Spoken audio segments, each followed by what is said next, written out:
Hello everyone, എല്ലാവർക്കും പുതിയൊരു വീഡിയോയിലേക്ക് സ്വാഗതം. ഏറ്റവും ലേറ്റസ്റ്റ് ആയിട്ടുള്ള ഒരു നോട്ടിഫിക്കേഷനാണ് നമ്മൾ ഈ ഒരു വീഡിയോയിൽ ഡിസ്കസ് ചെയ്യാൻ പോകുന്നത്. സോ UPSC നടത്തുന്ന സിവിൽ സർവീസ് എക്സാമിൻ്റെ നോട്ടിഫിക്കേഷൻ ജാനുവരി 15 വരും എന്നുള്ളതാണ് ഏകദേശം എക്സ്പെക്ട് ചെയ്യുന്നത്. കാരണം UPSC അവരുടെ ഒഫീഷ്യൽ വെബ്സൈറ്റിൽ അപ്കമിങ് നോട്ടിഫിക്കേഷൻ എന്ന് പറഞ്ഞ സ്ഥലത്ത് UPSC സിവിൽ സർവീസ് എക്സാമിനേഷൻ 2026 ഇത് നോട്ട് ചെയ്തിട്ടുണ്ട്. സോ നിലവിലുള്ള അവരുടെ കലണ്ടർ പ്രകാരം അത് 15 വരും.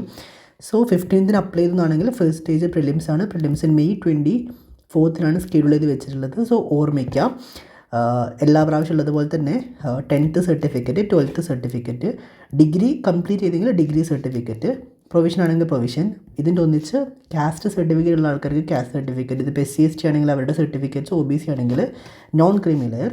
അറ്റ് ദ സെയിം ടൈം ഒരു ഫോട്ടോ വേണ്ടി വരും. ഫോട്ടോയിൽ നെയിം ആൻഡ് ഡേറ്റ് കൊടുക്കണമെന്ന് ലാസ്റ്റ് ടൈം UPSC പറഞ്ഞായിരുന്നു. സോ ഇപ്രാവശ്യം ഉണ്ടാവാൻ ചാൻസ് ഉണ്ട്. സോ അപ്ലൈ ചെയ്യുന്ന ദിവസം തന്നെ എടുക്കുന്നതായിരിക്കും നല്ലത്. കാരണം 10 ദിവസത്തിൽ പഴയതാവാനും പാടില്ല. സോ ഇത്രയും കാര്യം നോട്ട് ചെയ്യുക. ലേറ്റസ്റ്റ് നോട്ടിഫിക്കേഷൻ ജാനുവരി 15 വരാൻ വേണ്ടി പോവുകയാണ്. സോ ശ്രദ്ധിക്കാം. ഓക്കെ.